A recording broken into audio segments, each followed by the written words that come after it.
Alam mo ba kung ano pinaka-nakakagulat sa pag-aaral ng anak ko dito sa Australia? Walang stress, walang masyadong assignment, wala rin paulit-ulit na exam. At ang pinaka-nakakatuwa, hindi kailangang maging top 1 para ma-appreciate. Dito, hindi basihan ang talino.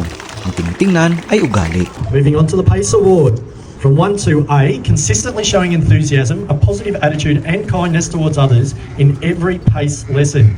Goes to Jedrick. Kapag mabait siya, may award.